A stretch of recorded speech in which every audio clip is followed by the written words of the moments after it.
स्वागत है आपका YouTube channel PYQ with Pankaj पे। ये अर्थव्यवस्था का पार्ट 2 वीडियो है। इसमें बजट, उद्योग और भी आगे जो टॉपिक है वो पूरा कंप्लीट वीडियो देखेंगे। इससे पहले पार्ट 1 डाला चुका है और ये पार्ट 2 है। इसके बाद पूरा ख़त्म हो जाएगा अर्थशास्त्र। ये महेश वर्णवाल का NCERT का बुक है। इसमें बहुत कुछ एक्स्ट्रा फैक्ट्स दिए हुए हैं, तो कृपया करके अगर चैनल पे पहली बार विजिट किए हैं तो चैनल को सब्सक्राइब कर दीजिएगा और वीडियो पूरा देखने के बाद ग्रुप में शेयर कर दीजिएगा, ठीक है। तो चलिए शुरू करते हैं। बजट सरकार का जो है वो सर्वप्रमुख वित्तीय दस्तावेज होता है।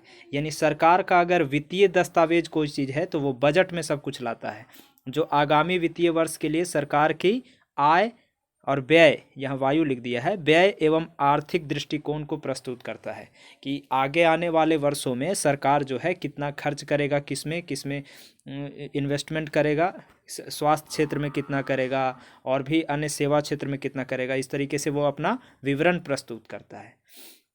फिर देखिए बजट किस प्रकार का लेखपत्र है, तो ये सरकार का राजकोषीय नीति का मतलब लेखपत्र होता है।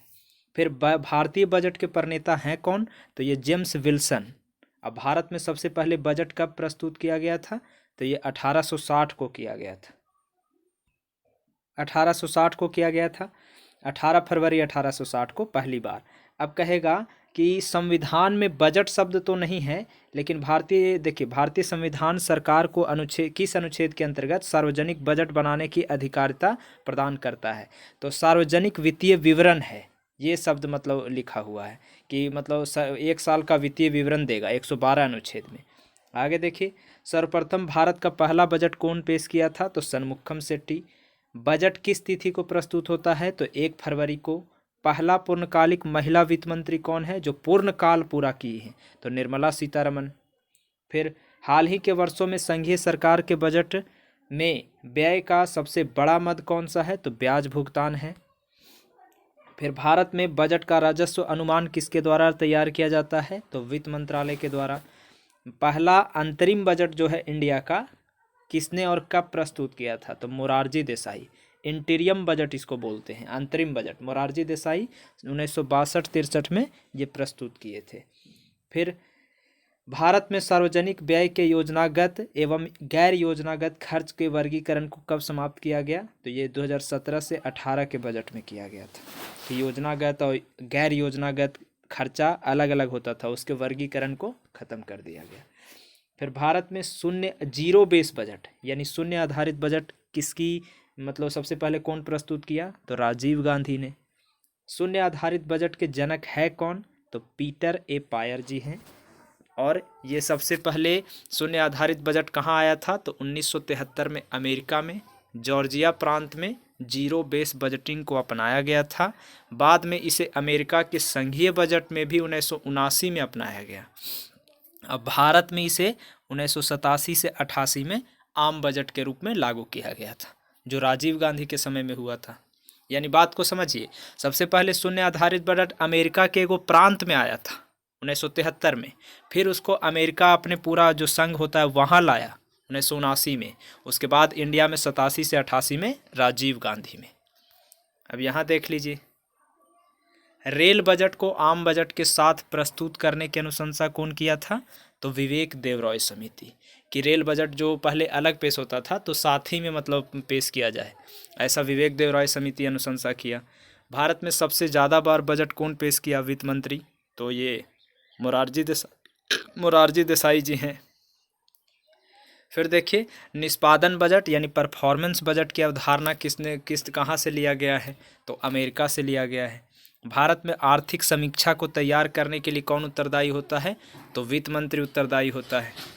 सरकार की आय, व्यय, ऋण और करारोपण से संबंधित क्रियाएं ये राजकोषीय नीति कहलाता है, यानी फिजिकल पॉलिसी कहलाता है। सरकार का खर्चा, आय, ऋण, करारोपण ये सब उसका फिजिकल पॉलिसी हो गया। राजकोषीय नीति दे देगा कि राजकोषीय नीति किससे संबंधित है, RBI सरकार ये सब से, तो ये भारत सरकार आंसर होगा। फिर भारत में राजकोषीय नीति कौन निर्धारित करता है, तो वित्त मंत्रालय करता है। राजकोषीय नीति के 4 मुख्य पक्ष हैं, क्या क्या लेकर के मतलब बनाता है, तो ये संसाधन का आवंटन, आय का वितरण, आर्थिक स्थिरता और आर्थिक विकास, इन चारों चीज़ों से राजकोषीय नीति मतलब होता है। भारत सरकार के बजट के कुल घाटे में से सबसे अधिक योगदान किसका है? तो राजकोषीय घाटा का होता है सबसे ज़्यादा योगदान। 1920 से 30 में वृहत बड़ा मंदी जो आया था, उसको सुधारने के लिए राजकोषीय नीति के उपाय का उपयोग करने का सुझाव किसने दिया था? तो मेनार्ड किन्स ने दिया था। मतलब राजकोषीय नीति के उपाय कैसे किया जाए, मेनार्ड किन्स। फिर भारत में दीर्घकालीन राजकोषीय नीति की घोषणा किसके द्वारा? तो वीपी सिंह के द्वारा किया गया है, दीर्घकालीन राजकोषीय नीति। फिर राजकोषीय उत्तरदायित्व एवं बजट प्रबंधन अधिनियम भारत में किस वर्ष पारित किया गया? 2003 में। 2003 में ये वाला अधिनियम आ गया, राजकोषीय उत्तरदायित्व एवं बजट प्रबंधन अधिनियम। फिर केंद्र सरकार के बजटों में राजकोषीय घाटे के बड़े भाग की पूर्ति किस मद से होता है? तो घरेलू उधारों से हो जाता है। फिर आगे देखिए, राजकोषीय उत्तरदायित्व एवं बजट प्रबंधन अधिनियम, इसको बोलते हैं हम लोग FRBM एक्ट। ये 2003 में आया था। यहाँ भी हम लोग देख चुके हैं, वही क्वेश्चन यहाँ भी है। फिर देखिए, यदि प्राथमिक घाटे में से ब्याज भुगतान को सम्मिलित कर लेते हैं तो वह राजकोषीय घाटा के बराबर हो जाता है। यानी प्राथमिक घाटा प्लस ब्याज भुगतान इक्वल टू राजकोषीय घाटा। ऐसा खर्च जिसके परिणाम स्वरूप अर्थव्यवस्था में पूंजी या संपत्ति का सृजन नहीं हो, वो राजस्व व्यय कहलाता है। राजकोषीय घाटा यानी फिजिकल डिफेक्ट की अवधारणा 1985 में सुखमय चक्रवर्ती समिति ने प्रस्तुत किया था। राजकोषीय घाटा का अवधारणा कौन दिया है? तो 1985 में सुखमय चक्रवर्ती समिति द्वारा। यहाँ देखिए, केंद्र सरकार के बजट घाटों का घटता हुआ सही क्रम देखिए, मतलब सबसे ज़्यादा पहले राजकोषीय घाटा, फिर आगम घाटा, फिर प्रारंभिक घाटा। यानी घटता हुआ सबसे ज़्यादा घाटा होता है आपका राजकोषीय घाटा में, इसमें ज़्यादा पैसा इन्वेस्ट होता है, फिर इसमें आगम घाटा के बाद प्राथमिक घाटा। निर्विक योजना मतलब क्या हो गया? तो उच्चतर निर्यात ऋण वितरण, यानी हाई मतलब निर्यात ऋण वितरण। फिर राजकोषीय घाटा में ब्याज भुगतान घटाने पर प्राप्त प्रतिफल को किस घाटे की संज्ञा दी जाती है? तो प्राथमिक घाटा। यानी राजकोषीय घाटा में से अगर ब्याज घटा देते हैं तब आता है प्राथमिक घाटा।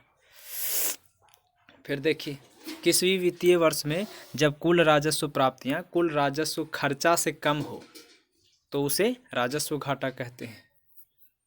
राजस्व घाटे में से पूंजी परिसंपत्तियों के सृजन हेतु अनुदान को घटाने पर क्या प्राप्त होता है? तो प्रभावी राजस्व घाटा। यानी पूंजी परिसंपत्ति का जो सृजन हुआ उसमें से अनुदान को घटा देते हैं तो ये प्रभावी राजस्व घाटा चलाता है। फिर प्रभावी राजस्व घाटा कौन प्रस्तुत करता है? तो लोक लेखा समिति यानी पब्लिक अकाउंट कमेटी यही प्रस्तुत करता है प्रभावी राजस्व घाटा। संसद में बजट संबंधी प्रक्रिया के विषय में मांग की राशि को घटा करके 1 रुपया करना, यही नीति कटौती प्रस्ताव कहलाता है। यानी पॉलिसी कट प्रपोजल यही हो गया कि मांग की राशि को 1 रुपया घटा के 1 रुपया करना। फिर देखिए, भारत में परिणामोन्मुख बजट यानी आउटकम बजट 2005 में आया था। वित्तीय वर्ष 1973-74 के लिए पेश किया गया आम बजट को हम लोग ब्लैक बजट कहते हैं। 1973-74 में जो पेश हुआ था उसको। शून्य आधारित बजट, तो इसको किसी अन्य नाम से, तो इसको सूर्यास्त बजट कहते हैं। जीरो बेस बजट होता है तो मतलब फिर से शुरू हो रहा है, इसीलिए सूर्यास्त बजट बोलते हैं। जमा बीमा और क्रेडिट गारंटी निगम यानी DICGC को जमाकर्ता के लिए जमा राशि बीमा का दायरा बढ़ा करके 5 लाख रुपए किया गया है। आगे देखिए, वित्त मंत्री किस विधेयक द्वारा नए करों के रोपण या वर्तमान कर ढांचा में सुधार या उसे में अनुमोदित करने का प्रस्ताव, तो ये वित्त विधेयक द्वारा लाता है कि नया कर का कोई लगाना है या फिर वर्तमान कर में सुधार करना है, तो वित्त विधेयक। विनिर्माण क्षेत्र में अगर नई कंपनी के निगम कर की दर जो है उसको कम करके किस स्तर पर लाने का निर्णय लिया गया है? उसको 15% पर लाने का निर्णय लिया गया। अभी शायद 19% है निगम कर। फिर देखिए, किसी वित्तीय वर्ष में बजट व्यवहारों से उत्पन्न राजकोषीय घाटे की पूर्ति के लिए आंतरिक और बाहरी स्रोतों से प्राप्त किए गए ऋण को सार्वजनिक ऋण कहते हैं। अब यहाँ से देख लेते हैं, केंद्रीय बजट 2020-21 की विषय वस्तु किस उद्देश्य पर केंद्रित है? तो ये जीवन को सरल बनाने के लिए था। फिर 2020-21 के अनुसार 2014 से 19 के दौरान भारत का प्रत्यक्ष विदेशी निवेश कितना रहा है, तो 284 बिलियन अमेरिकी डॉलर रहा है। फिर भारत सरकार द्वारा 20-21 के बजट के दौरान लाभांश वितरण कर को पूरी तरह से समाप्त कर दिया गया, यानी लाभांश वितरण कर अब खत्म हो गया है। बजट 2020-21 के अनुसार देश में कितने भारतीय धरोहर संरक्षण संस्थान को विकास का लक्ष्य रखा गया है, तो 5 गो भारतीय धरोहर संरक्षण संस्थान मतलब बनाने के लिए। फिर बजट 2020 में, तो ये तो पुराना हो गया, 22 वाला आप देख लीजिएगा कितना स्वास्थ्य में आपका पैसा लगाया है सरकार। फिर राजकोषीय नीति का आरंभ कब हुआ था, फिजिकल पॉलिसी कब शुरू हुआ, 1936 से शुरू हुआ है। ये बहुत इंपॉर्टेंट क्वेश्चन हो गया जो सरकार लगाता है। फिर वित्तीय 2020-21 में रक्षा बजट में कितना, ये अब नया वाला देख लीजिएगा। फिर जब सरकारी खर्च में वृद्धि के कारण निजी व्यय और निवेश में कमी होती है तो उसे क्या कहते हैं, क्राउडिंग आउट प्रभाव कहते हैं। यानी जब सरकारी खर्च में वृद्धि होता है तो निजी व्यय और निवेश में कमी, इसको क्राउडिंग आउट प्रभाव कहते हैं। फिर किस केंद्रीय बजट में प्रभावी राजस्व घाटा पेश किया गया था, तो प्रभावी राजस्व घाटा 2011 से 12 वाला से पेश किया जा रहा है। फिर राजकोषीय घाटा की अवधारणा ये पढ़ चुके हैं कि 1985 में सुखमय चक्रवर्ती समिति प्रस्तुत किया था राजकोषीय घाटा की अवधारणा। राजकोषीय नीति अपना प्रभाव किन उपाय या उपकरणों के प्रयोग से उत्पन्न करती है, मतलब राजकोषीय नीति जो है अपना प्रभाव किस उपकरण के प्रयोग से उत्पन्न करती है, तो बजट से, कर से, टैक्स से, फिर सार्वजनिक खर्चा से और ऋण से। इसी से मतलब इसका मतलब अथी होता है। आर्थिक मंदी के दौरान राजकोषीय नीति के अंतर्गत कौन सा उपाय, मंदी है तो राजकोषीय नीति के अंतर्गत कर में वृद्धि किया जाता है, टैक्स में वृद्धि। फिर केंद्रीय बजट में राजकोषीय घाटा किस दर स्थिर रखा गया है, 3.5% रखा गया स्थिर, मतलब 2021 का बात है ये। भारत में बजट घाटे को पूरा करने के तदर्थ ट्रेजरी बिल जो प्रणाली को कब खत्म कर दिया गया, यानी ट्रेजरी बिल प्रणाली 1997 में, 31 मार्च 1997 से खत्म हो गया है। ये देख लीजिए, जॉन मथाई 1950 में यानी आज़ाद भारत में, यानी गणतंत्र भारत में पहला केंद्रीय बजट पेश किए थे। अब पहला ऐसे कहेगा 1947 में सनमुखम सेट्टी, लेकिन गणतंत्र भारत कहेगा तो जॉन मथाई 1950 में। अब हम लोग कृषि देखेंगे, एग्रीकल्चर एंड एलाइड सेक्टर, यानी कृषि से संबंध क्षेत्र या कृषि। तो कृषि क्षेत्र जो है ये भारतीय अर्थव्यवस्था का प्राथमिक क्षेत्रक है, यानी प्राथमिक क्षेत्र में आता है।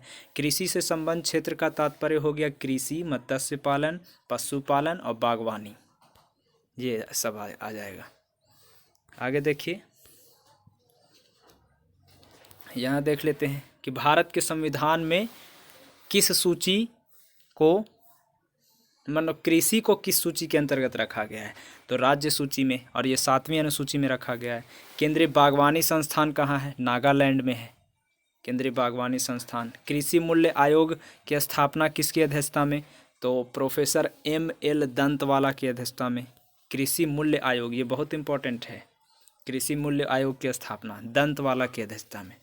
कृषि मूल्य आयोग का नाम फिर बदल करके कृषि लागत एवं मूल्य आयोग कर दिया गया, यही CACP हो गया। फिर कब, 1985 में। 1985 में राजकोषीय नीति भी आया था ना, सुखमय चक्रवर्ती वाला से। ये भी कृषि मूल्य आयोग की स्थापना हुआ था 1965 में, नाम बदलाया जा करके 1985 में, अभी देखें ना। हाँ, यही कृषि मूल्य आयोग जो पहले था इसका स्थापना 1965 में, और फिर हो गया कृषि लागत मूल्य आयोग 1985 में। फिर देखिए, 65 में स्थापना, 85 में नाम बदलाया। कृषि लागत और मूल्य आयोग, इसका मुख्यालय है कहाँ, CACP का नई दिल्ली में है। भारत में एग्रो इकोलॉजिकल जोन कितना है, तो 20 गो है इंडिया में। फिर GDP में कृषि और उससे संबंधित क्षेत्र का अंश अब कितना है, तो 17.5 मतलब 17.4%। भारत के कृषि साख के संस्थागत स्रोत का घटता हुआ क्रम बताइए कि कैसे कैसे, तो वाणिज्यिक बैंक, सरकारी बैंक, फिर क्षेत्रीय ग्रामीण बैंक। जो एग्रीकल्चर क्रेडिट ले सकते हैं तो वाणिज्यिक बैंक से, फिर सरकारी, फिर क्षेत्रीय ग्रामीण बैंक। CACP यानी कृषि लागत मूल्य आयोग द्वारा न्यूनतम समर्थन मूल्य यानी MSP की संस्तुति एक साल में कितनी बार किया जाता है, तो 2 बार। MSP पर जो संस्तुति होता है CACP करता है 2 बार। फिर राष्ट्रीय स्तर पर कृषि विपणन सहकारिता यानी एग्रीकल्चर मार्केटिंग कोऑपरेटिव का शीर्ष संगठन कौन सा है? नाफेड है, ये भी याद रखिएगा। फिर भारत में कृषि श्रम शक्ति को प्रत्यक्ष रोजगार प्रदान करता है। कृषि खेती जो है कितना श्रम शक्ति को मतलब रोजगार देता है? तो लगभग 60% सोचिए खेती रोजगार दे ले। हालांकि उससे फ़ायदा नहीं हो रहा है देश को, मतलब उतना ज़्यादा नहीं हो पा रहा है, इसका जीडीपी में परसेंटेज घट रहा है। बजट 2020-21 में भारत सरकार ने संपूर्ण वित्त वर्ष हेतु कुल कृषि साख वितरण का लक्ष्य 15 लाख करोड़ लगाया था 2021 में। अब नया वाला आप देख लीजिएगा, अब बढ़िया होगा। राष्ट्रीय कृषि अनुसंधान प्रबंधन एकेडमी, ये कहाँ है? तो ये हैदराबाद में है। इसको national academy for agriculture research management कहते हैं। राष्ट्रीय खाद्य सुरक्षा मिशन के अंतर्गत चावल, गेहूं, दलहन, मोटा अनाज, वाणिज्यिक फसल ये सब सम्मिलित है। फिर राष्ट्रीय भूमि अभिलेख आधुनिकीकरण का कार्यक्रम कब शुरू हुआ था? 2008 में। भूमि अभिलेख आधुनिकीकरण 2008 में। 1 हेक्टेयर से कम कृषि भूमि सीमांत जोत कहलाता है। गन्ना के उचित एवं लाभप्रद कीमत को कौन अनुमानित करेगा? तो ये आर्थिक मामला की मंत्रिमंडलीय समिति। भारत में विश्व कृषि संगणना कार्यक्रम के अंतर्गत पहला कृषि संगणना 1977 में हुआ था, यानी एग्रीकल्चर का भी सीनस हुआ, मतलब उसका जनगणना हुआ, संगणना हुआ तो 1970 में। इसके बाद प्रत्येक 5 साल पर 3 चरणों में कृषि की संगणना कराई जाती है, याद रखिए। 1970 में पहला कृषि संगणना और हर 5 साल पर होता है 3 चरण में। मौसम आधारित फसल बीमा योजना, ये कर्नाटक सरकार लागू किया है। राष्ट्रीय प्रतिदश सर्वेक्षण कार्यालय, इसको NSSO बोलते हैं, ये 2019 के आंकड़ा के अनुसार ग्रामीण परिवार में कृषि में विनियोजित परिवार का प्रतिशत इतना है 57.8%। राष्ट्रीय कृषि तकनीक परियोजना का पोषण भारत में अंतर्राष्ट्रीय वित्त प्रदायी अभिकरण किसके द्वारा? तो विश्व बैंक के द्वारा जारी होता है। फिर देखिए, भारत सरकार को किस लिए कीमत स्थिरीकरण कोष की स्थापना का निर्णय लिया है? मतलब भारत सरकार कीमत स्थिरीकरण कोष मतलब बना रहा है, तो क्यों? पर प्राइस स्टेबलाइजेशन फंड, तो चाय, कॉफ़ी, रबड़, तंबाकू इस सब की कीमत को स्थिर रखने के लिए, उतार चढ़ाव होता है इसकी कीमत में, इसीलिए। राष्ट्रीय खाद्य सुरक्षा मिशन शुरुआत कब हुआ? 2007 से 8 में, नेशनल फूड सिक्योरिटी। कृषि लागत और कीमत आयोग CACP वर्तमान में न्यूनतम समर्थन मूल्य यानी MSP के अंतर्गत कुल 26 फसलों के मूल्य की घोषणा करता है। MSP के अंतर्गत 26 को फसल आता है, उसके मूल्य की घोषणा करता है। फिर UNDP ने प्रोफेसर स्वामीनाथन को आर्थिक पारिस्थितिकी का पिता कहा जाता है, यानी फादर ऑफ इकोनॉमिक इकोलॉजी बोलते हैं। UNDP उसको दिया है, स्वामीनाथन को। अब यहाँ देख लीजिए कि भारतीय राष्ट्रीय कृषि सहकारी विपणन संघ यानी जो नाफेड संस्था है, तो ये कृषि विपणन से है, एग्रीकल्चर मार्केटिंग से है। फिर भारतीय चारागाह और चारा अनुसंधान संस्थान, तो ये झांसी में है। सरकार खाद्य पदार्थों का क्रय किस मूल्य पर करती है? अधिप्राप्ति मूल्य पर करती है, यानी प्रोक्योरमेंट मतलब प्राइस पर, अधिप्राप्ति मूल्य पर। फिर कृषि क्षेत्र में सर्वाधिक वृद्धि दर किस पंचवर्षीय योजना में हुआ? तो 8वां में कृषि क्षेत्र में विकास हुआ था सबसे ज़्यादा। खाद्यान्न की अधिप्राप्ति, वितरण और भंडारण करने वाली नोडल एजेंसी FCI, कोई भी खाद्यान्न का मतलब वितरण और भंडार कर के रखता है FCI, भारतीय खाद्य निगम। यूपी कृषि अनुसंधान परिषद है कहाँ? तो लखनऊ में है। प्रथम विश्व खाद्य पुरस्कार 1987 में कृषि और वैज्ञानिक हरित क्रांति के जनक स्वामीनाथन को दिया गया था, प्रोफेसर M स्वामीनाथन, 1987 में पहला विश्व खाद्य पुरस्कार। दीर्घकालिक कृषि ऋण किसके द्वारा? तो दीर्घकालिक ऋण लेना है कृषि में तो भूमि विकास बैंक द्वारा, विकास बैंक। फिर भारत में फसल की बुआई के अंतर्गत शुद्ध क्षेत्रफल कितना है? तो 14 करोड़ हेक्टेयर क्षेत्रफल है जहां बुआई हो जाता है शुद्ध। भारत की औसत फसल गहनता कितना है? 139%, 139% एवरेज क्रॉप डेंसिटी। भारत सरकार ने किसानों की आय कब तक दोगुनी? तो 22 तक, क्या बढ़ गया है और डेट लगता है 24 तक कर दिए। फिर हैंडबुक ऑफ एग्रीकल्चर किसके द्वारा प्रकाशित होता है? तो भारतीय कृषि अनुसंधान परिषद द्वारा, ICAR बोल सकते हैं शॉर्ट नेम, ICAR के द्वारा हैंडबुक ऑफ एग्रीकल्चर रिपोर्ट आता है। भारत सरकार कृषि एवं सहकारिता विभाग द्वारा रैनफेड एरिया डेवलपमेंट कार्यक्रम कब शुरू किया गया था? 2011-12 में। फिर जनसंख्या का दबाव, प्रचंड बेरोजगारी, भू जोत का छोटा आकार भारतीय कृषि की निम्न उत्पादकता का मेन कारण है। मतलब इंडिया का कृषि निम्न उत्पादकता है, क्यों? क्योंकि जनसंख्या का दबाव है, प्रचंड बेरोजगारी भी है और भू जोत का छोटा आकार है।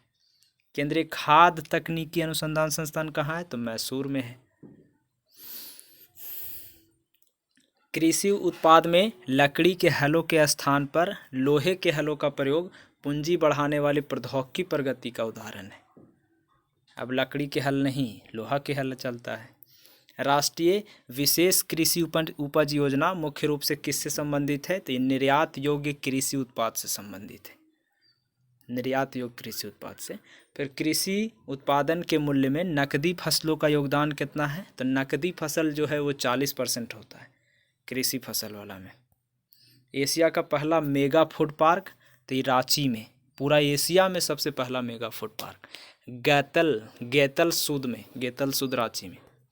अब कृषि संस्थान देख लीजिए, इसको देखना है कि कौन सा संस्थान कहाँ है। जैसे मत्स्य उद्योग विकास बोर्ड हैदराबाद में, फिर चावल वाला शोध संस्थान कटक में, डेयरी निगम या डेयरी विकास बोर्ड तो आनंद में, और डेयरी का अगर संस्थान कहेगा इंस्टीट्यूट तो करनाल में, यानी तो बोर्ड कहेगा तो आनंद हो जाएगा। यानी ए पर से बी, बोर्ड बी से होता है, ए से आनंद हो गया, ऐसे कुछ कर लीजिए। गन्ना प्रजनन केंद्र तो ये कोयम्बटूर में। कॉफ़ी वाला अनुसंधान संस्थान कुर्ग में, कॉफ़ी अनुसंधान केंद्र तो ये चिकमंगलूर में। फिर जूट कृषि अनुसंधान संस्थान तो ये जूट वाला हो जाता है कहाँ? आपका बैरकपुर में। फिर उर्वरक गुणवत्ता नियंत्रण प्रशिक्षण संस्थान फरीदाबाद में। टिड्डी चेतावनी केंद्र जोधपुर में और उर्वरक वाला फरीदाबाद। कृषि विपणन निरीक्षण निदेशालय फरीदाबाद में, कृषि विपणन और उर्वरक गुणवत्ता दोनों था फरीदाबाद। अब पौध संरक्षण और प्रशिक्षण संस्थान हैदराबाद में, राष्ट्रीय पौध संरक्षण प्रशिक्षण संस्थान। फिर चौधरी चरण सिंह राष्ट्रीय कृषि विपणन संस्थान जयपुर में। केंद्रीय चारा बीज उत्पादन फॉर्म ये हैसरघट्टा में, केंद्रीय मतलब चारा वाला हैसरघट्टा में, और चौधरी चरण सिंह वाला जयपुर में है। पौध संरक्षण तो हैदराबाद हो गया। अब विवेकानंद पर्वतीय कृषि अनुसंधान संस्थान अल्मोड़ा में, और केंद्रीय कृषि अनुसंधान संस्थान पोर्ट ब्लेयर में। और लघु किसान कृषि व्यापार संघ कहाँ है? तो नई दिल्ली में। राष्ट्रीय जैव उर्वरक विकास केंद्र तो गाजियाबाद में। डिजीज इन्वेस्टिगेशन लेबोरेटरी तो ये पुणे में हो जाएगा। फिर पशु स्वास्थ्य पशु चिकित्सा जैविकी संस्थान तो ये कोलकाता में। पशु चिकित्सा जीव विज्ञान संस्थान तो ये बेंगलुरु में। पशु स्वास्थ्य संस्थान ये जालंधर में। पशु चिकित्सा जैविकी ये गुवाहाटी में। राष्ट्रीय पटसन एवं संबंधित रेशा अनुसंधान ये कलकत्ता में है। अब भारतीय प्राकृतिक रेजिन्स एवं गम संस्थान तो ये गम वाला रांची में है। पटसन कलकत्ता में, पशु चिकित्सा जैविकी है गुवाहाटी, और संस्थान है पशु स्वास्थ्य वाला जालंधर। पशु 2-3 गो है, देख लीजिएगा। जैव उर्वरक वाला गाजियाबाद हो गया, जो मतलब खाद हो है लेकिन जैव वाला है। कृषि अनुसंधान संस्थान पोर्ट ब्लेयर और लघु किसान विवेकानंद वाला अल्मोड़ा में। अब यहाँ देख लीजिए कि पहला पंचवर्षीय योजना में लक्षित कृषि वृद्धि दर 2.1% था, किंतु वस्तुतः यह लक्ष्य 2.71% प्राप्त हुआ, यानी ज़्यादा ही प्राप्त हुआ पहला पंचवर्षीय योजना में। अब हम लोग देखेंगे उद्योग क्षेत्र। कृषि देख लिए, अब इंडस्ट्री में आते हैं। व्यावसायिक क्रियाकलापों के उत्पादन पक्ष को उद्योग कहा जाता है। यानी इंडस्ट्रियल अगर कोई क्रियाकलाप है या उत्पादन पक्ष है तो उसी को हम लोग उद्योग कहते हैं। यह ऐसी व्यावसायिक क्रिया जो वस्तुओं के उत्पादन, परिष्करण और निर्माण से रिलेटेड है, वो हो गया। औद्योगिकीकरण की प्रक्रिया तेज होने के साथ साथ अर्थव्यवस्था के किस क्षेत्र का अंश कम होता है? अगर इंडस्ट्रियलाइजेशन होगा तो कृषि क्षेत्र का अंश कम होगा। आगे देखिए, ज्ञान आधारित उद्योग की संज्ञा किसको देते हैं? तो सूचना प्रौद्योगिकी को, इंफॉर्मेशन टेक्नोलॉजी यही ना हुआ, इसीलिए ज्ञान आधारित उद्योग इसको बोलते हैं। फिर आगे देखिए, भारत में 8 उद्योग है जिसको मूल उद्योग कहते हैं, मतलब कोर इंडस्ट्री है ये सब। सोच लीजिए, ये 8 उद्योग एकदम मेन है, मतलब मूल उद्योग। जैसे कच्चा तेल चाहिए, एकदम इनकम ज़्यादा होता है इस सबसे। पेट्रोलियम, रिफाइनरी उत्पाद, प्राकृतिक गैस, उर्वरक, कोयला, बिजली, सीमेंट तथा इस्पात, ये हो गया। कच्चा तेल 1, पेट्रोलियम 2, रिफाइनरी उत्पाद 3, प्राकृतिक गैस 4, उर्वरक 5, कोयला 6, विद्युत 7 और सीमेंट 8। सीमेंट तथा तैयार इस्पात, सीमेंट और इस्पात एक ही में है, ये हो गया 8। 8 मूल उद्योगों का सूचकांक में सबसे ज़्यादा योगदान किसका है? तो बिजली का। बिजली एरा में सबसे ज़्यादा, मतलब कोर इंडस्ट्री में है। फिर भारत में पहला औद्योगिक नीति की घोषणा 6 अप्रैल 1948 को तत्कालीन उद्योग और वाणिज्य मंत्री श्यामा प्रसाद मुखर्जी ने किया था। पहला औद्योगिक नीति की घोषणा 1948 में श्यामा प्रसाद मुखर्जी किया है। आगे देखिए, औद्योगिक और वित्तीय पुनर्निर्माण बोर्ड किससे रिलेटेड है? तो ये रुग्ण इकाइयों के पुनर्निर्माण और वित्तीयन से है। औद्योगिक नीति के द्वितीय वर्ग के अंतर्गत कौन कौन सा उद्योग आता है?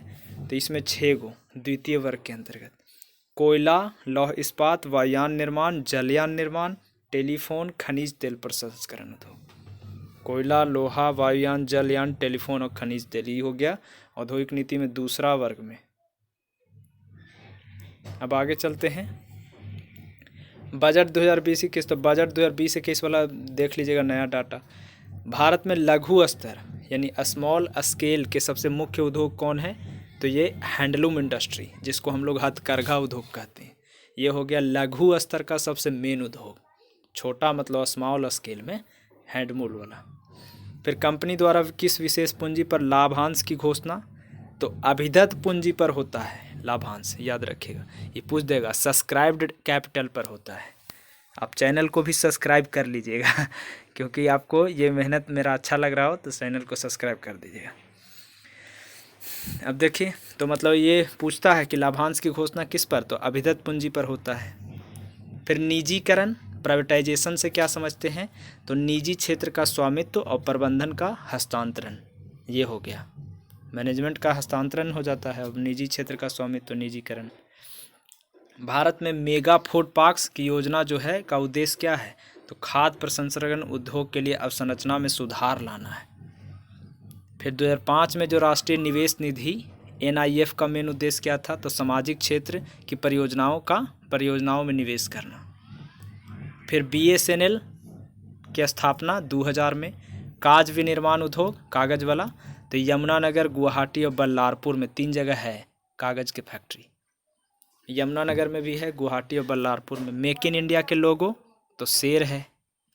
आधार 6 लाभ हस्तांतरण यानी बेस इरोजन एंड प्रॉफिट पद संदर्भ बहुराष्ट्रीय कंपनी द्वारा किए जाने वाले कर अपवंचन, टैक्स इवेजन पर प्रतिबंध लगाना है। मतलब इसका हो गया कि आधार 6 और लाभ हस्तांतरण पद जो है ये किससे है? तो ये कर अपवंचन पर रोक लगाने से। फिर उद्योग में लघु क्षेत्र के लिए वस्तुओं और आधार आरक्षित करने की अनुशंसा की समिति, तो ये लघु उद्योग वाला कहेगा ना तो आप आबिद हुसैन समिति समझ लीजिए। फिर भारत में मिल निर्मात जो निर्मित कपड़ा है तो वो सबसे ज़्यादा कहाँ? तो ये होता है गुजरात में, मिल से बनने वाला कपड़ा। प्रधानमंत्री मुद्रा योजना, इसको micro units development and refinance agency MUDRA का फुल फॉर्म हो गया। इसका उद्देश्य है कि लघु उद्यमियों को औपचारिक वित्तीय प्रणाली में लाना है। सभ्य को मतलब वित्तीय प्रणाली में लाइए, चाहे छोटा छोटा काहे न हो व्यवसाय। भारत में उद्योग हेतु लाइसेंस प्रणाली, उद्योग अधिनियम कौन सा है? 51 वाला है, 1951 वाला, कि इंडस्ट्री के लिए जो जिस इंडस्ट्री में लाइसेंस चाहिए उसमें 1951 वाला। उद्यमी हेल्पलाइन स्थापित करने का उद्देश्य क्या है? तो सूक्ष्म व्यापार स्थापित करने हेतु आसान वित्तीय सहायता उपलब्ध कराना। उद्यमी हेल्पलाइन मतलब ये हो गया। अब देख लीजिए आज़ादी से पहले कौन कौन से लौह इस्पात कारखाना बन गया था। तो कुल्टी पश्चिम बंगाल वाला 1817 में, सांकची झारखंड वाला लौह इस्पात कारखाना 1907 में, हीरापुर बंगाल में लौह इस्पात कारखाना 1908 में, झारखंड के बाद सांकची के बाद टिस्को के बाद हीरापुर, भद्रावती कर्नाटक 1823 में बन गया था ये, बर्नपुर लौह इस्पात कारखाना 1937 में बंगाल में बना था ये। फिर वर्तमान में कपड़ा निर्यात में विश्व में भारत का दूसरा स्थान है, दूसरा पोजीशन पे हैं हम लोग कपड़ा बेचने में। अब यहाँ देख लीजिए कि भारत सरकार जो है महारत्न योजना की शुरुआत कब से किया, 2009 से हम लोग महारत्न कंपनी लगता है कि शुरू किए। फिर आगे देखिए भारत में सबसे बड़ा संगठित और व्यापक उद्योग कौन सा है, कपड़ा उद्योग है, सबसे बड़ा है और संगठित में उद्योग में है।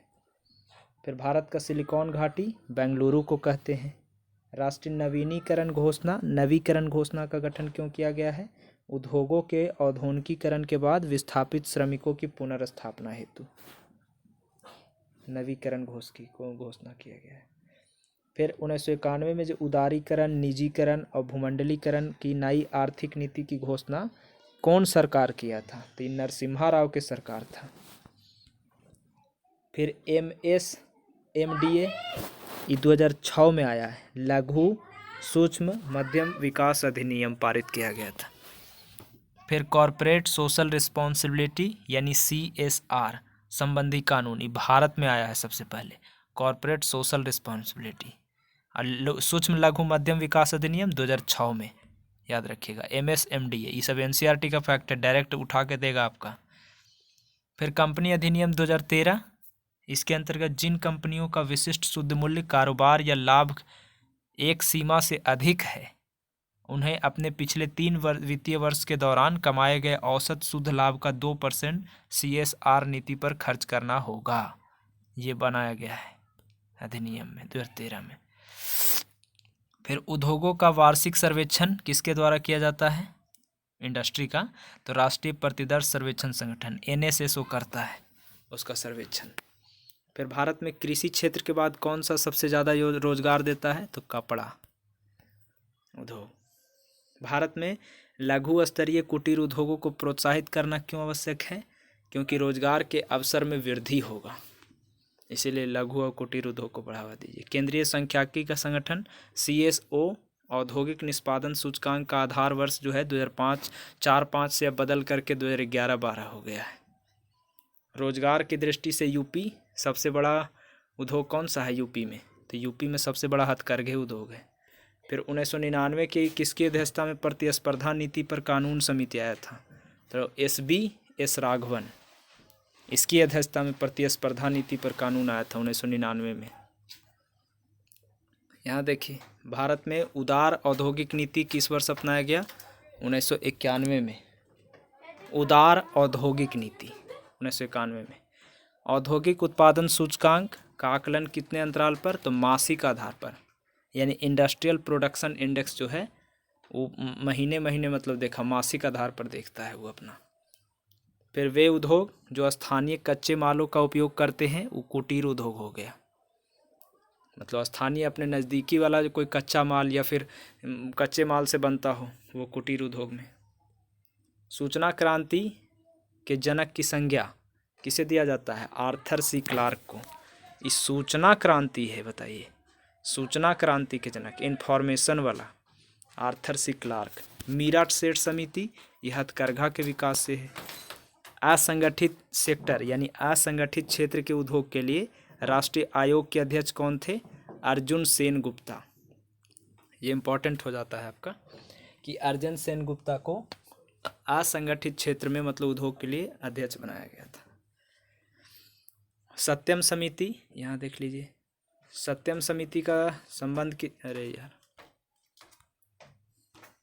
रुक जाइएगा, सत्यम समिति का संबंध किससे है, तो ये वस्त्र नीति से है। फिर भारत में राज्य वित्तीय निगमों ने मुख्य रूप से किसके विकास में सहायता दिया है, राज्य वित्त निगम, तो मध्यम और छोटे पैमाने के उद्योग में ही सब सहायता दिया। भारत में पर्यटन और होटल उद्योग के विकास में उत्तरदायित्व किसका है, तो ITDC का है, भारतीय पर्यटन और विकास निगम, इंडिया टूरिज्म डेवलपमेंट कॉरपोरेशन का है। नायक समिति तो ये लघु उद्योग से है। आबिद हुसैन समिति भी देखे थे और नायक भी हो गया। आधुनिक सभ्यता के विकास के लिए सबसे मूलभूत उद्योग तो लौह और इस्पात उद्योग है। मतलब अभी आधुनिक सभ्यता का विकास चाहिए तो लौह इस्पात बहुत मजबूत रखे, मूलभूत उद्योग है वो। चीनी के नियंत्रण को मुक्त करने के लिए तो ये रंगराजन समिति चीनी के कंट्रोल को मुक्त करने की सिफारिश किया था। फिर कौन सा वित्तीय वर्ष में सार्वजनिक उद्यमों में विनिवेश शुरू हो गया, यानी सार्वजनिक उद्यम में भी डिसइन्वेस्टमेंट होने लगा 1991-92 से। ये जो आया था ना उदारीकरण और निजीकरण और एक वैश्वीकरण, उसी के तहत। फिर HAL Hindustan aeronautics limited hall, ये वायुयान का उत्पादन बनाता है, उसके उत्पादन से है। आज़ादी के बाद कौन कौन से मतलब इस्पात संयंत्र बना से देखिए। राउरकेला का बना था उड़ीसा में 1955 में जर्मनी के सहायता से। भिलाई भी 55 में और राउरकेला भी 55 है, याद रखिएगा। 53 नहीं, कितना किताब में 53 देले होगा तो वो भी देख लीजिएगा। और भिलाई रूस के सहयोग से 55 में। दुर्गापुर 56 देता है, ये भी 55 लिखा लेगा। ब्रिटेन के सहयोग से। बोकारो 64 में रूस के सहयोग से। भारत में सहकारी स्वामित्व वाला पहला उर्वरक कारखाना 1951 में सिंदरी में खोला गया था। अब झारखंड में है, बिहार में नहीं है। उघड़ी बिहार में था। अब गरीबी और बेरोजगारी वाला क्वेश्चन देखिए। तो आर्थिक एवं सामाजिक वंचना की वह स्थिति जिसमें समाज का एक वर्ग मूलभूत मानवीय आवश्यकताओं जैसे भोजन, कपड़ा और आवास, इन तीनों की पूर्ति करने में भी अगर असमर्थ है तो उसी को हम लोग गरीबी कहते हैं, पुअर्टी। भारत में गरीबी का अनुमान किस आधार पर होता है तो परिवार के उपभोग खर्चा, मतलब परिवार में क्या क्या खर्च है उपभोग खर्च पर, व्यय पर पता चलता है।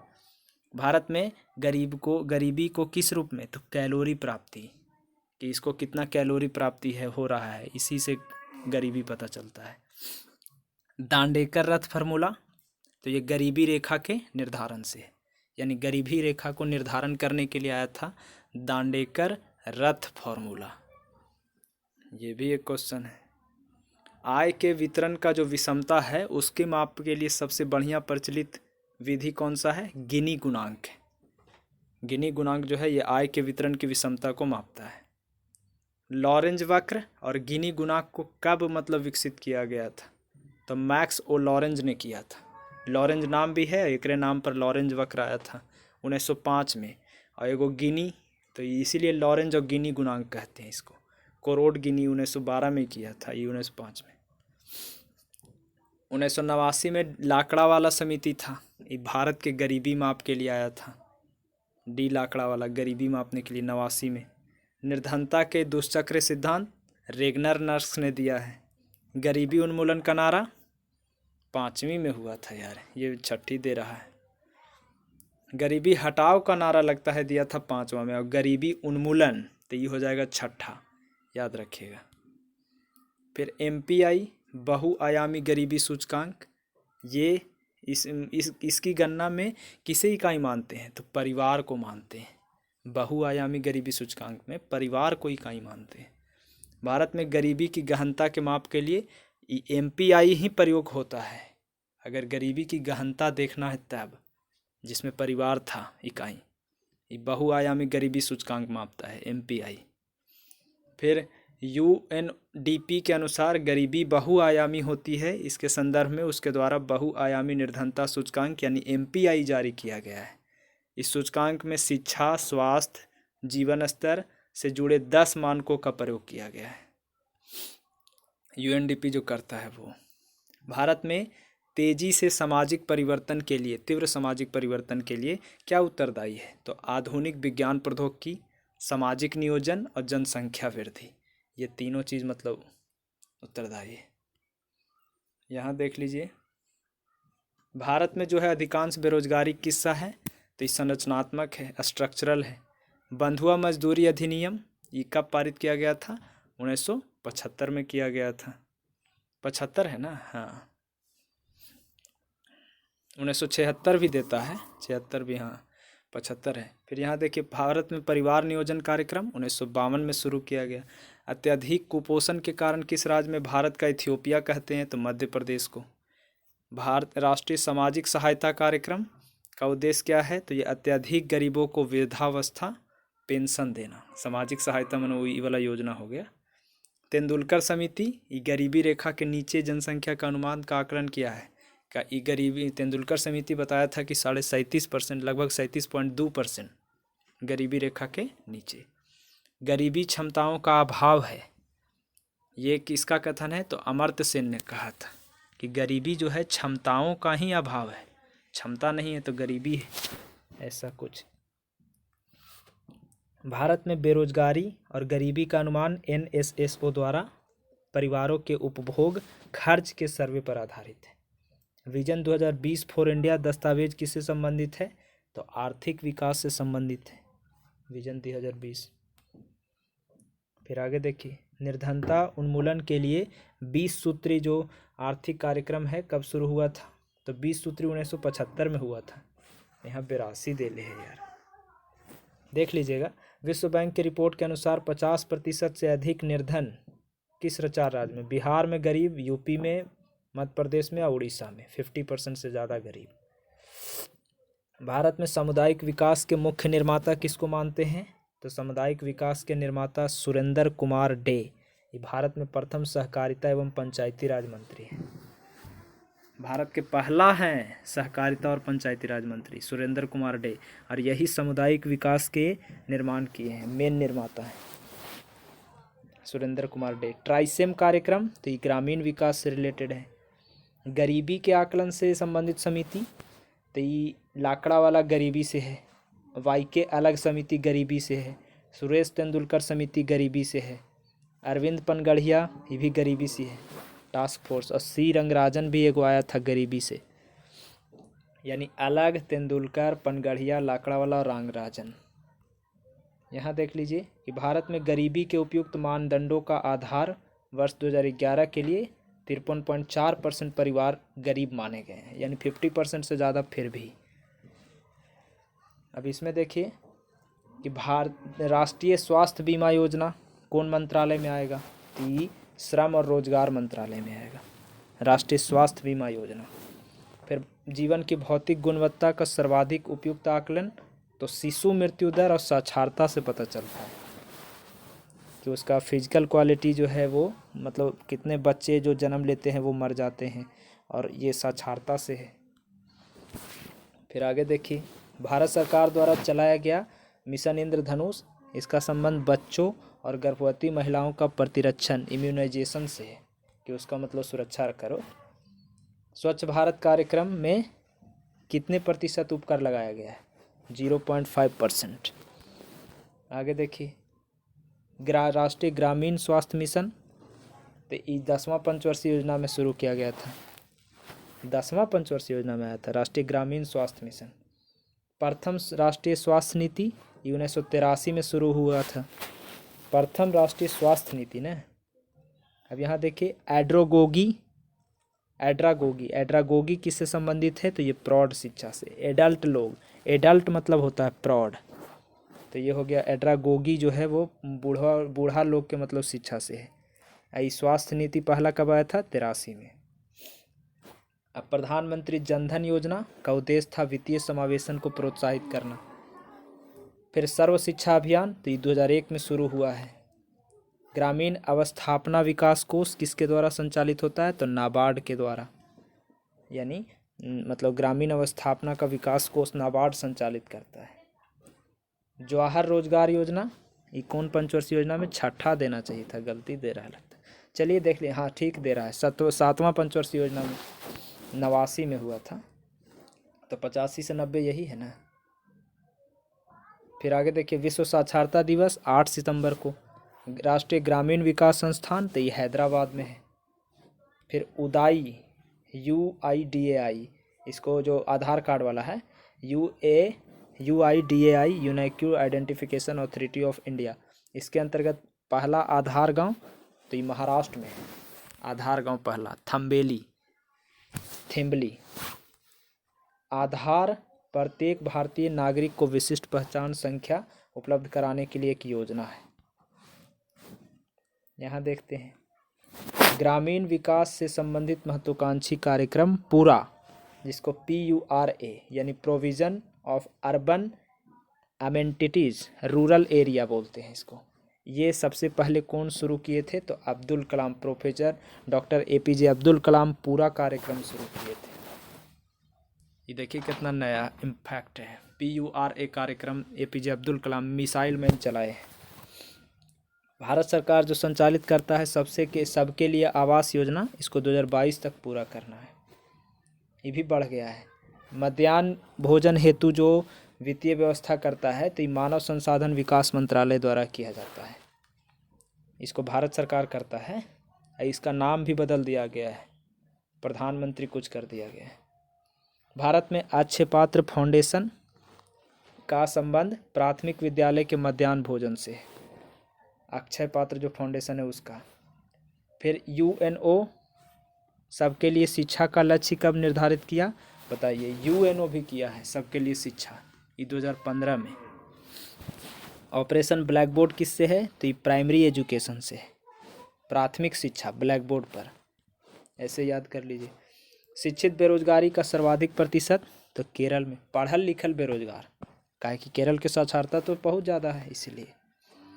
फिर लोकनायक जयप्रकाश नारायण के जन्म दिवस पर, तो सांसद आदर्श ग्राम योजना जयप्रकाश नारायण के जन्म दिवस पर था, यानी जयप्रकाश नारायण का जो जन्म दिवस है उस पर आया था ये, जयप्रकाश पर आदर्श ग्राम योजना। समन्वित ग्रामीण विकास योजना का मेन लक्ष्य क्या था?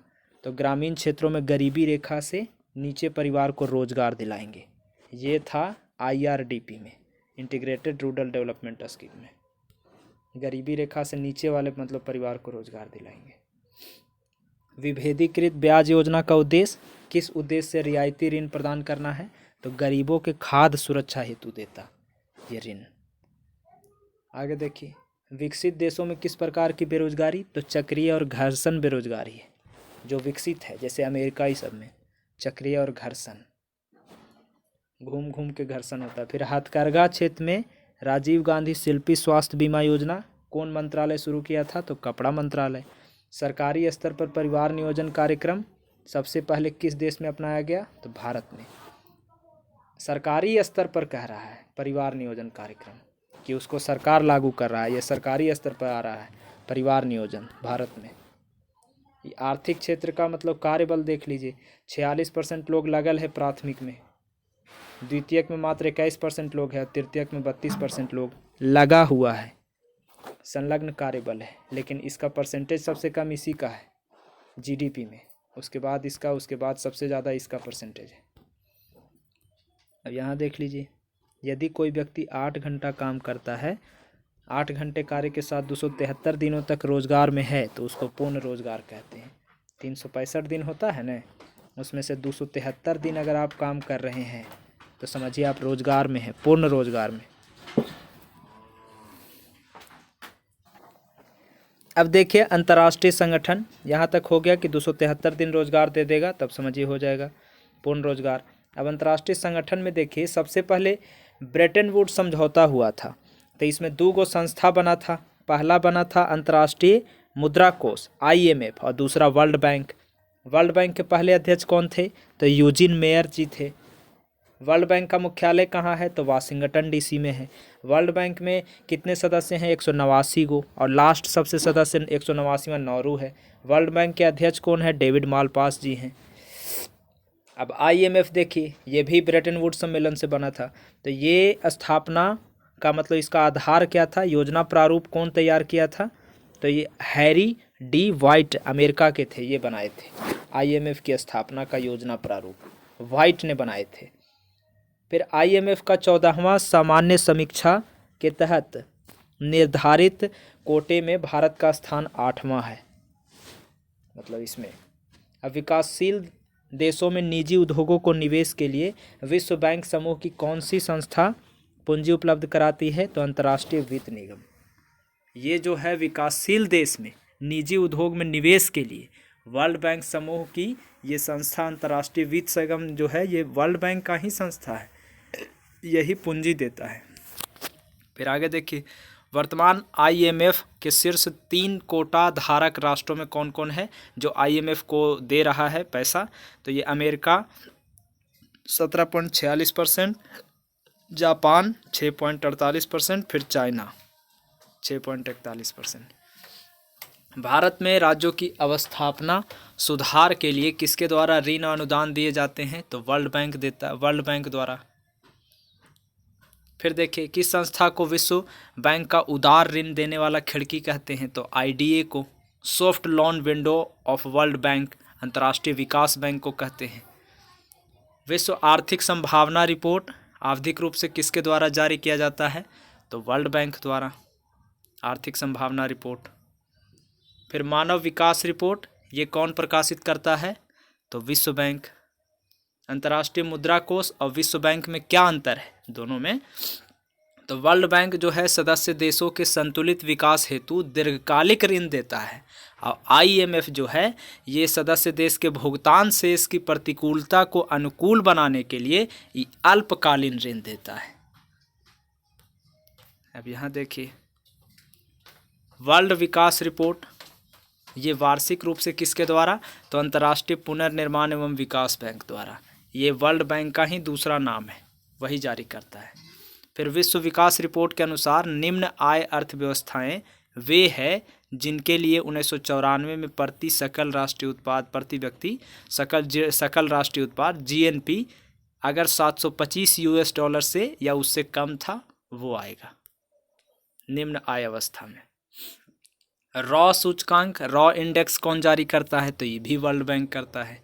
फिर ease of doing business, Hindi में बोले तो व्यापार सुगमता का सूचकांक ये वर्ल्ड बैंक जारी करता है, लेकिन फिलहाल बंद कर दिया है। IMF के सदस्य देश अंशदान या कोटे का निर्धारण, वर्ल्ड बैंक में भागीदारी प्रति व्यक्ति राष्ट्रीय आय और आर्थिक विकास की दर पर निर्भर करता है। यानी IMF के सदस्य देश का जो अंशदान कोटा है उस कैसे डिपेंड करता है? तो वर्ल्ड बैंक में किसका कितना भागीदारी है उस पर करेगा, और फिर प्रति व्यक्ति राष्ट्रीय आय में और आर्थिक विकास की दर से डिपेंड करता है। फिर कौन सी संख्या विश्व के निर्धनता राष्ट्रों के को गरीबी उन्मूलन हेतु सहायता प्रदान करता है? तो अंतर्राष्ट्रीय विकास संघ है। फिर भारत किस वर्ष अंतर्राष्ट्रीय मुद्रा कोष का सदस्य बना? तो 1945 से है। अंतर्राष्ट्रीय मुद्रा कोष का कार्य क्या है? तो सदस्य देशों के भुगतान संतुलन के लिए, मतलब समस्या से समाधान के लिए सहायता करना। फिर IMF का भारत का अंशदान कितना है? तो 2.76%। अब मताधिकार कितना है? तो 2.64%। फिर भारत वर्ल्ड बैंक समूह की किस संस्था का सदस्य नहीं है? तो निवेश संबंधी विवाद निपटान हेतु अंतर्राष्ट्रीय केंद्र ICSID इसका सदस्य नहीं है इंडिया। ये वर्ल्ड बैंक का संस्था है ICSID, लेकिन भारत उसका सदस्य नहीं है। वैश्विक वित्तीय अस्थिरता रिपोर्ट किसके द्वारा जारी किया जाता है? तो IMF के द्वारा। फिर 1946 में जो स्थापित हुआ था संयुक्त राष्ट्र मानवाधिकार आयोग UNHRC, मानवाधिकार आयोग 1946 में बना है, तो इसके सदस्य के रूप में सम्मिलित प्रथम भारतीय महिला, इंडिया की महिला, तो ये हंसा मेहता थी जो मानवाधिकार आयोग में शामिल हुई थी, पहली भारतीय महिला। फिर वर्तमान में एशिया क्लियरिंग यूनियन के 9 सदस्य राष्ट्र हैं। भारत, पाकिस्तान, बांग्लादेश, भूटान, म्यांमार, नेपाल, श्रीलंका, मालदीव और ईरान। ये एशियाई क्लियरिंग यूनियन के मतलब 9 सदस्य हैं। फिर देखिए, IMF और वर्ल्ड बैंक ये दोनों ब्रेटन वुड्स की जुड़वा संतान कहा जाता है, दोनों एक ही में बना था।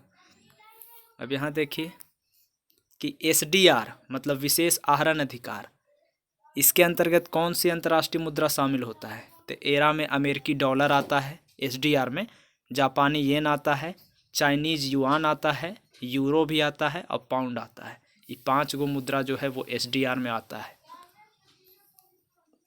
अमेरिका, जापान, चाइना वाला यूरो और पाउंड स्टर्लिंग। फिर UNO के सुरक्षा परिषद में स्थायी सदस्य 5 गो है, चाइना, फ्रांस, रूस, ब्रिटेन और अमेरिका। यूरोपीय आर्थिक समुदाय का मुख्यालय तो ब्रुसेल्स में है। फिर यूरोपियन यूनियन एक एजेंसी है, इसी का एक एजेंसी है यूरोपीय स्थिरता तंत्र, यानी यूरोपियन स्टेबिलिटी मैकेनिज्म। तो इसका क्या कार्य है? तो यूरो क्षेत्र के देशों की वित्तीय सहायता उपलब्ध कराना। फिर यूएनओ के सदस्य देश कै गो? 193 गो। भारत में आर्थिक विकास पथ को रोजगार विहीन और जड़ विहीन, निष्ठुर, आवाज विहीन और भविष्य रहित किसने कहा है? तो यूएनडीपी ने कहा है इंडिया के आर्थिक विकास को, कि हाँ भविष्य नहीं है, अजीब आवाज विहीन है, निष्ठुर है, जड़ विहीन है, रोजगार विहीन है, ऐसा बोला है। फिर यूरोपीय संघ को 2012 में यूरोप में शांति और सुलह, लोकतंत्र, मानवाधिकारों की उन्नति में अपने योगदान के लिए नोबेल शांति से सम्मानित किया गया था, यूरोपीय संघ को 2012 में। फिर गैट यानी general agreement on tariff and trade का कार्यालय कहाँ और किस वर्ष? तो ये गैट का कार्यालय जिनेवा में है और 1948 में स्थापना हुआ था गैट। यही आगे चल करके फिर 1995 में WTO बन गया। देखिए 48 में स्थापना हुआ था। WTO की स्थापना किस वार्ता में? तो गैट के उरुग्वे चक्र का जो वार्ता हुआ था उसमें, उरुग्वे में बैठक हुआ था ना गैट का, उसमें ही फिर WTO बन गया। वर्तमान में WTO के अध्यक्ष कौन है? तो रॉबर्ट अजवेडो। देख लीजिएगा बदल गया होगा। WTO कब बना? तो 1995 में। भारत मतलब WTO का सदस्य बना, 95 में वो बना भी है। अंबर बॉक्स, ब्लू बॉक्स और ग्रीन बॉक्स, ये तीनों का संबंध किससे है? तो WTO से है। एगो अंबर, एगो ब्लू और एगो ग्रीन, ये तीनों मतलब WTO द्वारा कृषकों को प्रदान किया जाने वाला आर्थिक सहायता है, सब्सिडी है, जो मतलब खेती जो करता है उसको देता है। कौन? तो ये WTO देता है कृषकों को सब्सिडी। बेनेलेक्स ये बेल्जियम का है, नीदरलैंड और लग्जमबर्ग का व्यापारिक संघ है। यानी बेनेलेक्स में 3 देश आता है, बेल्जियम, लग्जमबर्ग, एगो नीदरलैंड। BE से बेल्जियम, NE से नीदरलैंड, LUX से लग्जमबर्ग। इसकी स्थापना बेनेलेक्स का 1948 में हुआ था और ये परस्पर मतलब व्यापारिक सहयोग के लिए किया गया था। इसका मुख्यालय ब्रुसेल्स बेल्जियम में है। बेनेलेक्स का मुख्यालय ब्रुसेल्स बेल्जियम में है। 1948 में स्थापना। यहाँ देखिए WTO का जो दोहा चक्र हुआ था उसका मुख्य विषय क्या था? कृषि था। WTO के अंतर्गत कृषि पर समझौते के मुख्य 3 स्तंभ में क्या क्या सम्मिलित है? बाजार पहुंच, आंतरिक समर्थन, निर्यात प्रतियोगिता, ये तीनों सम्मिलित है। फिर विशिष्ट रक्षोपाय क्रियाविधि यानी स्पेसिफिक सेफ गार्ड मैकेनिज्म, किससे संबंधित है? तो WTO से है। विशिष्ट रक्षोपाय क्रियाविधि WTO से है। SCO की स्थापना 1996 में, 26 अप्रैल 1996 को। संघाई सहयोग संगठन है 1996 में है, 26 अप्रैल को। संघाई सहयोग संगठन भारत और पाकिस्तान को सदस्य का दर्जा कब दिया गया? तो कजाकिस्तान वाला बैठक में। 17वां संघाई सहयोग का संगठन हुआ था तब। 96 में स्थापना है, लेकिन मिला है इसको अवेदन चल के। फिर सबसे तेजी से विकास करने वाली अर्थव्यवस्था ब्रिक जो है उसमें दक्षिण अफ्रीका कब शामिल हुआ? तो 2011 में। ब्रिक से हो गया ब्रिक्स 2011 में। ब्रिक राष्ट्रों में किस देश के प्रति व्यक्ति आय सबसे ज़्यादा है? तो रूस के सबसे ज़्यादा है प्रति व्यक्ति आय, चाइना से भी ज़्यादा। फिर NDB यानी न्यू विकास बैंक, जिसे पहले ब्रिक्स बैंक के नाम से जानते थे, उसके प्रथम अध्यक्ष KV कामत थे। यानी ब्रिक्स बैंक के अध्यक्ष KV कामत या फिर न्यू विकास बैंक के भी अध्यक्ष पहला KV कामत जी हैं। ब्रिक्स देशों का जो पहला शिखर सम्मेलन है ये रूस में हुआ था, पहला रूस में हुआ था। न्यू विकास बैंक का मुख्यालय संघाई में है। यही ब्रिक्स बैंक ने इसको पहले बोलते थे, तो ये संघाई में है। फिर WEF यानी विश्व आर्थिक मंच जो है इसके संस्थापक कौन है? तो क्लास श्वाब हैं। WEF का नाम सुने होंगे आप, तो वो क्लास श्वाब उसके संस्थापक हैं, विश्व आर्थिक मंच के श्वाब जी। फिर WTO के पहले महानिदेशक तो पीटर सदरलैंड है। बौद्धिक संपदा के अधिकार के व्यापार संबंधी पहलू पर समझौता के अंतर्गत 7 बौद्धिक संपदा अधिकार आते हैं। इस पे मतलब 7 गो अधिकार है बौद्धिक संपदा में, जैसे कॉपीराइट एवं इससे संबंधित अधिकार है, ट्रिप्स इसको बोलते हैं। फिर ट्रेडमार्क हो गया, भौगोलिक संकेतक हो गया, औद्योगिक रूपरेखा हो गया, पेटेंट हो गया, इंटीग्रेटेड सर्किट की रूपरेखा हो गया, अब व्यापार संबंधी गुप्त सूचना हो गया। ये सातों आएगा, इस 7 गो अधिकार है बौद्धिक संपदा अधिकार में। यहाँ देखिए ब्रिक्स का जो पहली बार प्रयोग हुआ था ये 2001 में, ब्रिक्स शब्द का पहली बार प्रयोग 2001 में Goldman Sachs Jim O'Neill के द्वारा किया गया था, यानी गोल्डन मैन सैस और जिम ओनील के द्वारा। यहाँ देखे थे कि 2011 में मतलब ब्रिक्स में साउथ अफ्रीका आया था। अब शब्द प्रयोग हो गया था गोल्डमैन सैस और नील किया था 2021 में। अब हम लोग संगठन देखेंगे जिसमें महत्वपूर्ण तथ्य हैं। इस संगठन का जो मतलब है तो सबसे पहले IMF ऊपर पढ़े भी हैं। 1945 में स्थापना, वाशिंगटन DC मुख्यालय, 189 सदस्य हैं। वर्ल्ड बैंक इसका 1944 में स्थापना, 1945 ही होता है ये भी। वाशिंगटन DC 189 सदस्य इसमें भी। WTO 1995 में स्थापना, जेनेवा मुख्यालय, 164 सदस्य। अंकटाड संयुक्त राष्ट्र व्यापार एवं विकास सम्मेलन 1964 में स्थापना, जेनेवा मुख्यालय, 195 सदस्य। ADB के स्थापना 1966 में, यानी एशियाई विकास बैंक का, फिलीपींस मनीला इसका मुख्यालय है, 68 सदस्य है। अब यहाँ देखिए आसियान, इसको दक्षिण पूर्व एशियाओं का संघ कहते हैं। आसियान की स्थापना 67 में, ADB 66 और आसियान 67, इसका मुख्यालय जकार्ता। आसियान में 10 गो है, कौन कौन है जो दक्षिण पूर्व एशिया में आता है, तो ये हो गया Indonesia, Philippines, Malaysia, Singapore, Thailand, Brunei, Vietnam, Laos, Myanmar और Cambodia. Laos, Myanmar, Cambodia, Vietnam, Brunei एगो याद रखिएगा, ये थोड़ा नया तरीके से लग रहा है, लेकिन दक्षिण एशिया में ये भी है। फिर सिंगापुर, मलेशिया और फिलीपींस जानिए रहे, इंडोनेशिया भी आइए जाएगा। अब नाफ्टा की स्थापना 1994 में, इसका मुख्यालय ओटावा, मैक्सिको सिटी और वाशिंगटन DC तीनों जगह है नाफ्टा का, क्योंकि इसमें 3 सदस्य हैं। अमेरिका में कहाँ है इसका, तो वाशिंगटन DC में मुख्यालय है, कनाडा में ओटावा में है और मैक्सिको में मैक्सिको सिटी में है। नाफ्टा में 3 सदस्य हैं। अक्का में, यानी अमेरिका, कनाडा और मैक्सिको। एपेक 1989 में, सिंगापुर इसका मुख्यालय है एपेक का। एपेक में 21 सदस्य। एपेक ने सन 2020 में एशिया प्रशांत क्षेत्रों को स्वतंत्र व्यापार क्षेत्र बनाने की घोषणा किया है। यह विश्व का सबसे बड़ा स्वतंत्र व्यापार क्षेत्र होगा। फिर EU यूरोपियन संघ, इसका स्थापना 1958 में। ये फिर यूरोपियन संघ से यूरोपियन आर्थिक समुदाय हो गया लगता है, EEC में हो गया। EU का मुख्यालय ब्रुसेल्स, इसमें 28 सदस्य। मार्कोसुर की स्थापना 95 में, यानी WTO भी 95 था और मार्कोसुर भी 95 है। इसका मुख्यालय मोंटेविडियो। मार्कोसुर में 4 सदस्य हैं, ब्राज़ील, अर्जेंटीना, पराग्वे और उरुग्वे। यह दक्षिण अमेरिकी क्षेत्र का स्वतंत्र व्यापार क्षेत्र है, यानी दक्षिण अमेरिका में आता है ये Mercosur. Brazil, Argentina, Paraguay, Uruguay. अब ओपेक की स्थापना 1960, वियना, ऑस्ट्रिया मुख्यालय। ओपेक में 12 गो सदस्य। ईरान हो गया, इराक हो गया, ये तेल वाला हो गया। अंगोला, कुवैत, सऊदी अरब हो गया ये पूरा। फिर वेनेजुएला, लीबिया, संयुक्त अरब अमीरात, अल्जीरिया, नाइजीरिया, इक्वेटोरियल गिनी व गैबोन, जो भी बोलिए। देखिए 1 2 3, यानी Iran, Iraq, Angola, Kuwait 4, Saudi Arabia 5, Venezuela 6, Libya 7, Emirates 8, Algeria 9, Nigeria 10, Equatorial Guinea 11 और गैबोन हो गया एगो 12। इतना देश मतलब ये सब आता है ओपेक में। सार्क 85 में स्थापना, 1985 में, काठमांडू मुख्यालय। इसमें भारत, पाकिस्तान, श्रीलंका, बांग्लादेश, नेपाल, भूटान, मालदीव, अफगानिस्तान आता है, यानी चाइना और म्यांमार इसमें नहीं है, ये बात याद रखिएगा। फिर आगे देखते हैं आर्थिक सहयोग और विकास संगठन, इसमें हो गया 1948 में स्थापना। OECD का, यूरोपीय आर्थिक सहयोग संगठन परिवर्तित हो गया अभी।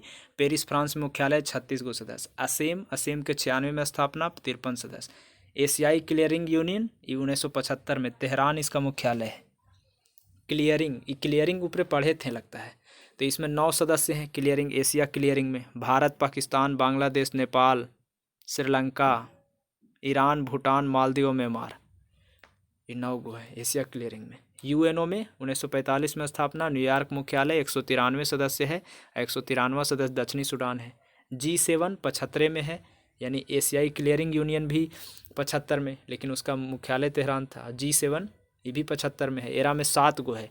G7 हो गया विकसित कंट्री, बहुत ज़्यादा विकसित है ये सब, जैसे France, Germany, Italy, Canada, Japan, America, United UK, ये सब बहुत डेवलप्ड कंट्री है। France, Germany, Italy, Canada, Italy भी डेवलप्ड में आता है, कनाडा, फिर उसके बाद में जापान, अमेरिका, UK। फिर G15, G15 1989 में, G7 था 75 में, G15 89 में, और G20 यहाँ देखिए है 1999 में। यानी G7 75, G15 89 और G20 99। तो G15 में 17 देश है, विकासशील देश है इसमें सब, इंडिया भी है इसका। G20 ये 99 में, इसमें 19 गो औद्योगिक उभरती अर्थव्यवस्था तथा यूरोपीय संघ का समूह है ये G20 में। अब यहाँ देख लीजिए रिपोर्ट, तो ये आपका रिपोर्ट दिया हुआ है 19-20 का, तो ये आपका देखने से कोई फ़ायदा नहीं है। हालांकि कौन जारी करता है इससे देख लीजिए। जैसे नवाचार सूचकांक रिपोर्ट कौन जारी करता है? बौद्धिक संपदा वाला। प्रसन्नता सूचकांक तो ये UNSDN जारी करता है, UN सस्टेनेबल डेवलपमेंट वाला, खुशी हैप्पीनेस इंडेक्स। फिर मानव विकास रिपोर्ट तो ये UNSDN ये भी जारी करता है। समावेशी विकास रिपोर्ट ये विश्व आर्थिक मंच जारी करता है। बौद्धिक संपदा वाला ये वैश्विक बौद्धिक संपदा ही जारी करता है। ईज ऑफ डूइंग बिजनेस तो ये वर्ल्ड बैंक देखे थे जारी करता है। शांति वाला इकोनॉमिक्स पीस जारी करता है। अप्रतिस्पर्धात्मक सूचकांक WEF जारी करता है। डाटा बदल गया होगा तो इसका देख लीजिएगा दूसरा। अब इसका विविध सेक्टर आ गया अर्थव्यवस्था का, यानी 2 पेज और है फिर ख़त्म हो जाएगा। अभी तक अगर आप देख रहे हैं तो चैनल को सब्सक्राइब ज़रूर करके जाइएगा, ताकि आगे वीडियो आपका जब आए तो उसमें आपको नोटिफिकेशन मिल जाए। और ग्रुप में ख़त्म होते ही शेयर के ज़रूर कर दीजिएगा।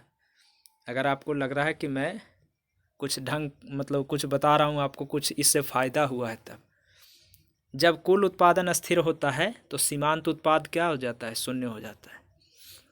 बड़ा कर लेते हैं, यानी जब कुल उत्पादन अगर अस्थिर है तो सीमांत उत्पादन क्या होगा? शून्य होगा। दीपक पारेख समिति किससे है? तो अवसंरचना के विकास से है, या वित्तीय हेतु उपाय सुझाने के उद्देश्य से है। यानी दीपक पारेख समिति अवसंरचना का विकास करने के लिए था।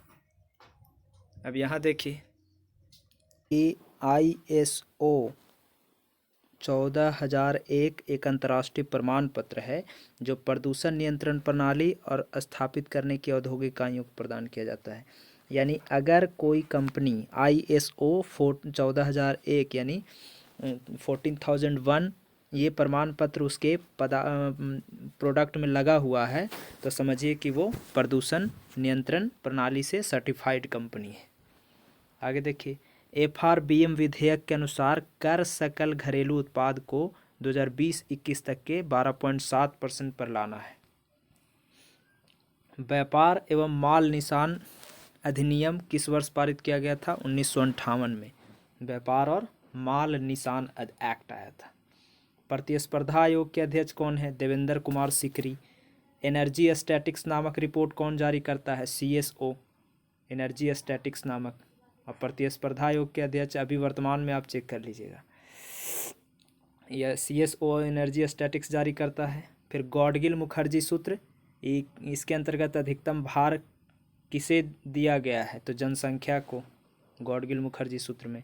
भूखमरी सूचकांक रिपोर्ट के घटक कौन है? अल्पपोषण, शिशु वृद्धिरोधन और शिशु मृत्यु दर, ये तीनों भूखमरी वाला में।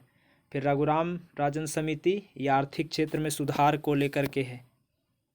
व्यय प्रबंध उद्योग के प्रथम अध्यक्ष कौन थे? एक्सपेंडिचर मैनेजमेंट कमीशन के, खर्च वाला जो प्रबंध उद्योग होता है, ये बिमल जलान थे। और रघुराम राजन ये आर्थिक क्षेत्र का सुधार करने के लिए अभी आया था। अब बिमल जलान हो गया खर्चा प्रबंध वाला, दोनों इम्पोर्टेंट है। राज्य एवं राष्ट्रीय लैंड यूज बोर्ड, राष्ट्रीय land resources conservation and development commission मुख्यतः किन कार्य से है? तो खेती योग्य भूमि का पहचान करके उसे विकास करना है, इसका काम यही है। लैंड यूज मतलब भूमि को यूज में लाना है। फिर भारत सरकार 2014 में 7वां केंद्रीय वेतन आयोग के अध्यक्ष अशोक कुमार माथुर को नियुक्त किया था, 2014 में ही। आगे देखिए कहाँ थे, यहाँ हो गया अशोक कुमार माथुर। अब यहाँ से इंडियाज़ इकोनॉमी पॉलिसी, यानी India's economy policy the Gandhian blueprint नामक पुस्तक के रचना चौधरी चरण सिंह किए थे। यानी चरण सिंह एगो पुस्तक लिखे हैं, India's economy policy the Gandhian blueprint. Marquez संधि, ये दृष्टिबाधित लोगों की शिक्षा से है, जो देख नहीं सकते हैं ना, उन लोगों की शिक्षा से है। मराकेस ट्रीटी यानी संधि। फिर नेट मीटरिंग, नेट मीटरिंग जो है परिवारों और उपभोक्ताओं द्वारा सौर ऊर्जा का उत्पादन और उपयोग से है, कि सौर ऊर्जा का उत्पादन या उपयोग मतलब नेट मीटरिंग से है।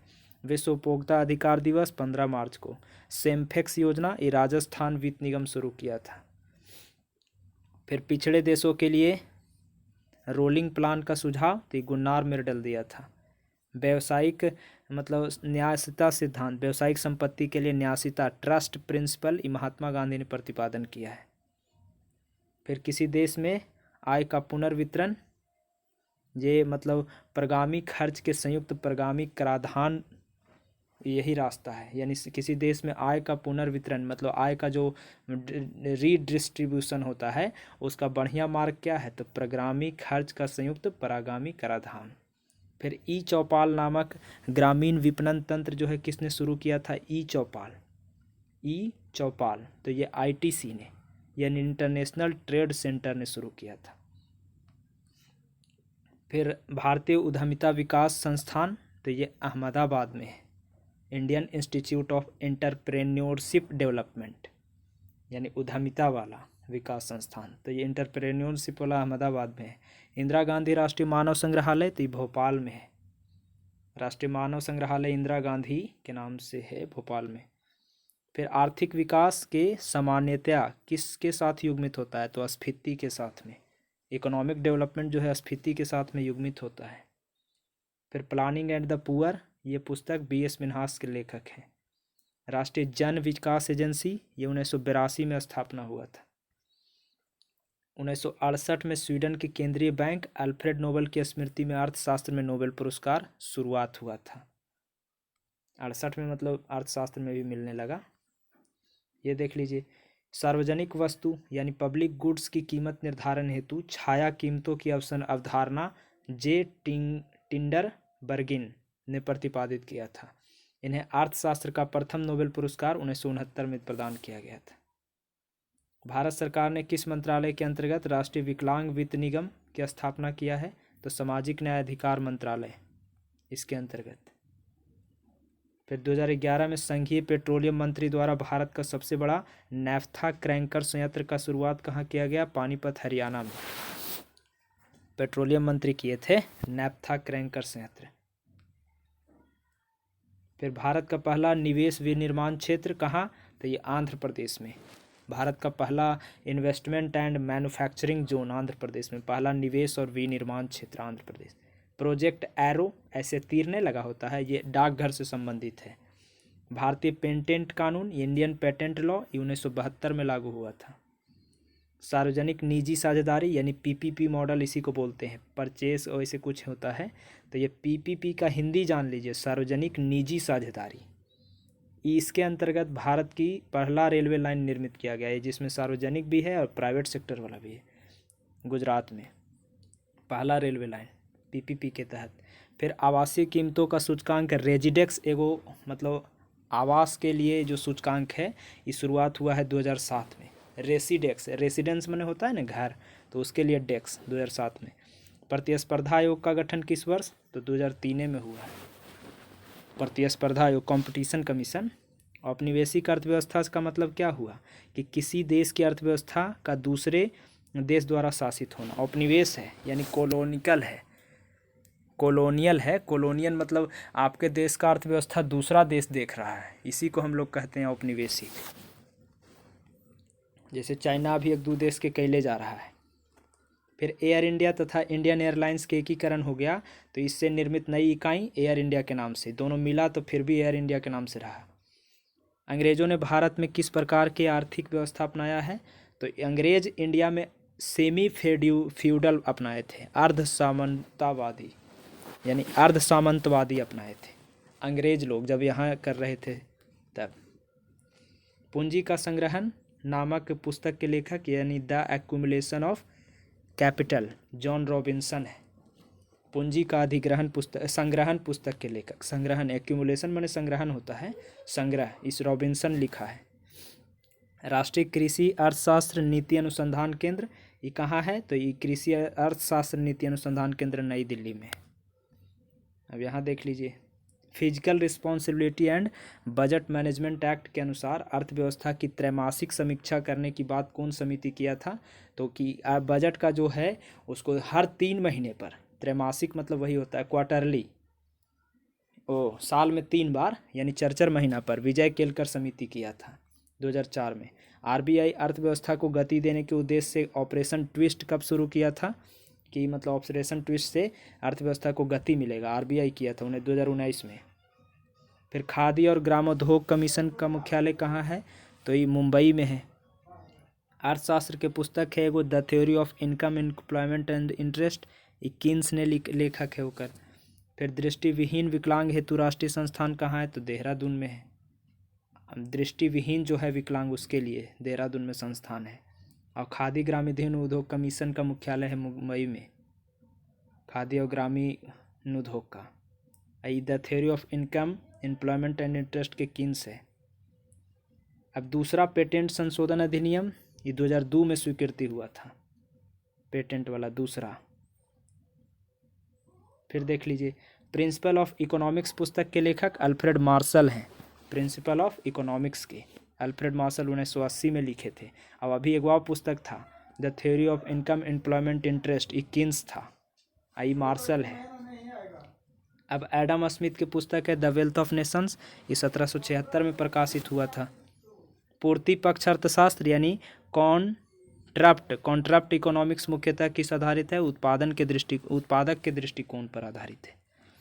फिर अर्थव्यवस्था में उत्पादन के कारकों को क्या क्या शामिल है, जैसे फैक्टर ऑफ प्रोडक्शन में क्या क्या होता है, तो भूमि, श्रम, पूंजी और उद्यमशीलता। भूमि भी आता है, श्रम भी, पूंजी भी, उद्यमशीलता भी। फिर आर्थिक विकास के क्षेत्रक दृष्टिकोण के प्रतिपादक कौन है, तो फीसर और क्लार्क हैं। आर्थिक विकास का जो क्षेत्रक दृष्टिकोण सेक्टर थीसिस जो होता है, सेक्टर थीसिस में फीसर और क्लार्क ने दिया था, क्षेत्रक दृष्टिकोण दिया था। ब्रेक इवन बिंदु क्या है, तो वह स्थिति जब किसी फर्म को हानि हो रही है, उसी को हम लोग ब्रेक इवन पॉइंट कहते हैं, यानी इसको अब हानि हो रहा है किसी फर्म को।